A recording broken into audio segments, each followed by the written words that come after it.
Is club culture and night raves dying? Is it dead? Or is it just relocating to a different location? Because honestly, getting my morning coffee sounds like it's becoming an entire DJ set.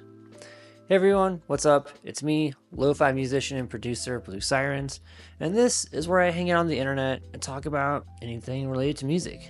Maybe anime, comic books, gear, whatever it is, you can find it here. And today, I want to talk about the shift in nightclub and club kind of culture away from the scene of clubs and the coffee shops, which is definitely unexpected, but hey, everyone's got to innovate in some way. So, if you haven't seen, in the last month or so, there's been a number of coffee shops that have been hosting daytime raves. And this may seem pretty annoying to the people that are just there to get their coffee and go to work. Or if maybe you're a hardcore raver or you like that club scene and you just want to get that hit of that loud music and that vibe and energy and then take it to your corporate job, not a bad idea. And then you have the evening off, no more late nights, early mornings, kind of a positive shift for you. But really, is it a good move? Is it worth it? Let's dive in and talk about it. So, shifting everything away from a nightclub to a coffee shop, I think has a lot of benefits.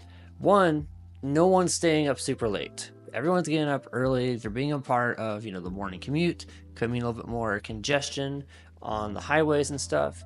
But people are being active. They're being active when everyone else is being active, and they're taking the rave business and those crowds to a coffee shop, a local business probably, and that business is hopefully making a decent amount of money off of it. Now, the regulars that are going to that coffee shop, if they're not into that scene, they're not into that vibe, probably not the best for them. They probably want somewhere nice and quiet and cozy to work or do meetings, and now they're just flooded with people trying to get in there and listen to a DJ and maybe dance a little bit and also get coffee. But I mean, it makes sense. It's a high energy place. Coffee is a upper and has caffeine, and you're gonna get jittery and stuff. So it makes sense to have it more there sometimes, I think, than a club where the drinks aren't necessarily gonna do that for you unless you're drinking an energy drink. But also, a coffee shop isn't the best place to have a lot of people. One of my local coffee shops, the maximum amount of people you can have in it is like 50 people. And just the people that work there, that's probably about 8, maybe people that are sitting down, that's probably another 20. And then shoving another 20 people in there and a DJ, not a lot of space, not a lot of room, definitely going to feel crowded. And honestly, it's not going to be a good long-term experience. I think coffee shops make the most amount of money, and most businesses in the food industry make money this way too, when people are coming and getting the food and they leave.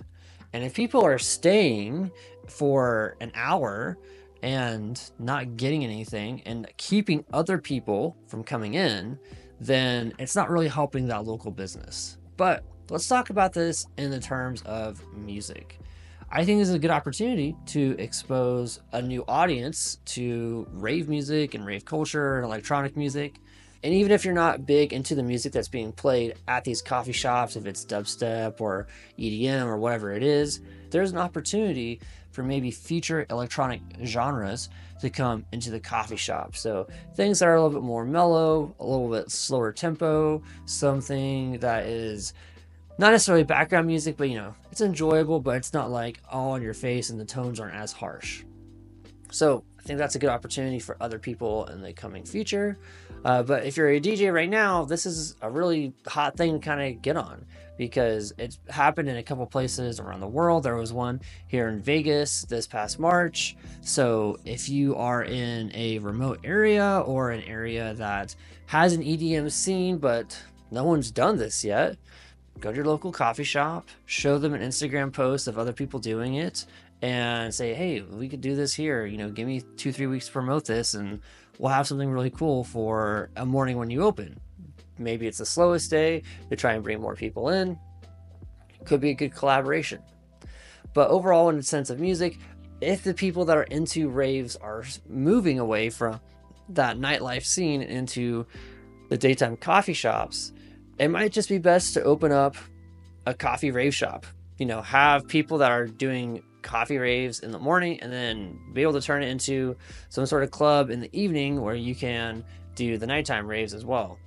Because I don't think this is really going to last forever. I think it's a hot, cool thing that's happening right now, but I don't think it's something we're going to look back on in 3 years and be like, wow, that started it all. We now have like 50, 60 coffee raves every single week or something. It doesn't seem like it's a good long-term solution for the nightlife culture unless it's officially just dying out. But what do you guys think? Do you think nightclub is transitioning successfully into coffee shops? Do you think the coffee shop raves are going to last, or is it just kind of something hot and fun to do here in the moment? Let me know what you guys think in the comments below, and don't forget to like, comment, and subscribe. Peace.